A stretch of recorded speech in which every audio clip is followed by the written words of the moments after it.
Hey everyone, it's Ben Hardy here, and in today's video we're reviewing an Outback Touring with the standard engine. And the reason why I wanted to do this review is this is as expensive as a Limited with the turbocharged engine. So that begs the question, should you get the more upgraded vehicle with more features inside, or should you get the turbocharged engine? Let's try to answer that in today's video. Before we get into the video, I want to give a huge shout out and thank you to the Nate Wade Subaru here in Salt Lake City, Utah for giving me some time with this Outback. I'm going to include a link to their inventory in the description down below so you can check out what they have currently. And then on a side note, if you want to save time and money the next time you purchase a car, link to my car buying guide in the description down below. Let's get into it.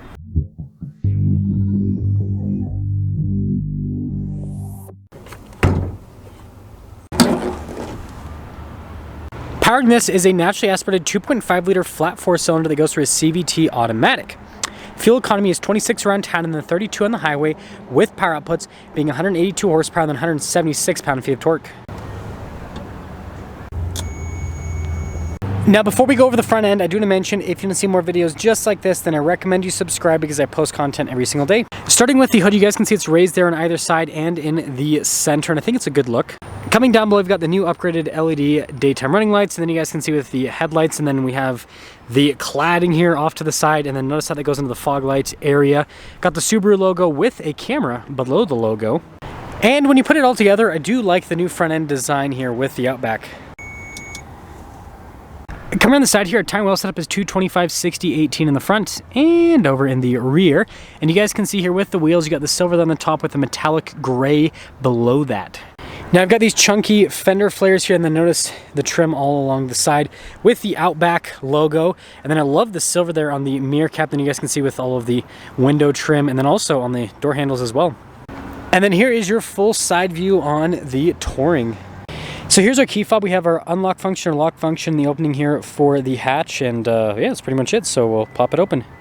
And now popping into the hatch area, you guys can see we've got a cargo cover built in from the factory. We have these latches that'll throw down the seats on either side. We have our Touring floor mats with the cool brown trim, leather trim there on the outside. And then you guys can see we've got more storage underneath. But yeah, I mean, it's big back here. And then when you're all done, just press that button right there and that will lower the hatch right back down. Now taking a look at the taillights, you guys can see they're blacked out there on this side, and then look at the design there, and then of course we got our Outback Touring badge, Subaru logo, and then you can see another Subaru badge off to the side, and then we do have parking sensors there at the center. And when I say center, I mean at the bottom. Anyways, let me know what you guys think about the looks on this Outback Touring, and I forgot to mention roof rails. So with the rest of the door panel, we've got really nice padding here. You can see the stitching, and then notice that's brown down below, and then the window control is actually automatic, and then yeah, more brown trim right there. It's a cool look. Now we have these Napa leather seats. You can see perforated all down the center portion. Nice with the overall padding, and it even comes up here on the side. Legroom back here is really good. We've got a little storage pocket area, some vents here. We've got heated seats, USBs. Headroom back here, solid. And then we've got a cup holder armrest. Now taking a look at the front door panel, you guys can see again with the padding, and then look at the trim down below. All of our window controls, they are automatic. We've got our mirror adjustments. The mirrors do power fold in. We also have our memory seat functionality, and then there's a quick look at the mirrors. And then here's the front seat again, Napa leather, perforated all down the center portion. Power adjustments there on the side. And then you guys can see here to turn off the automatic hatch. You can also open up the hatch from the front, and then more nice stitching and padding, and then also up above as well.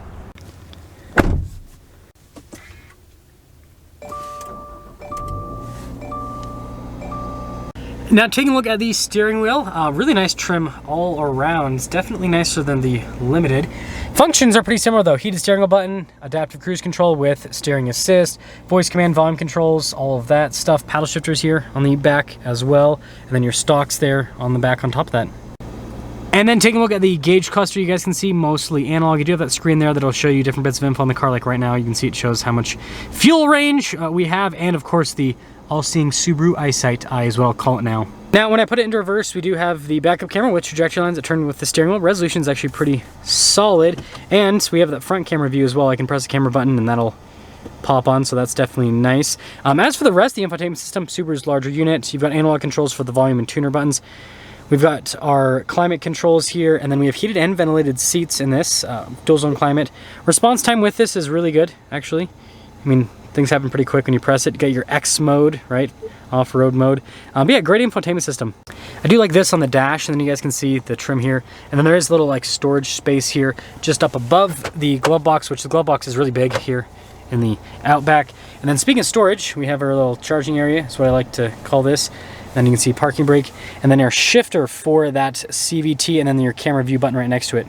Got some cup holder action here, and then look at the center console lid. So it's definitely nice. Oh, it's got like a double lid situation. And then last but not least, we have a camera mirror.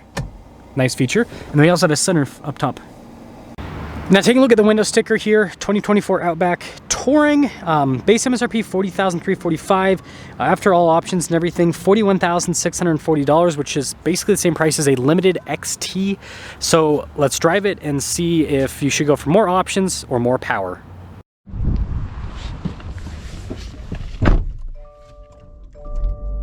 Let's talk about visibility before we set off. Here's your visibility over the hood, both of the mirrors, throughout the rest of the rear, and well, let us set off and see if you should go for features or turbos, right? That is the big question. Grand Caravan, I have not seen one of those in a while. Nostalgia, that's what that is for me. Anyways, initially setting off here in the Outback. And I will say, not noticing a suspension difference.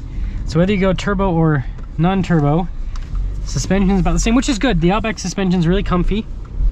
They do a good job with the damping and the travel and all that. Power's good too, initially. I will say you don't have that same, you know, muscular, torquey feel that you get with the XT, but you know, it's getting the job done. That's for sure. Smooth too. So I think that's another big plus. Yeah, and I will say the AC seat function, I do like this a lot. That Limited that I just drove before this did not have air conditioned seat function, which I know it's a luxury feature, but what I will say is it's just nice to have, especially when it's super hot outside like today.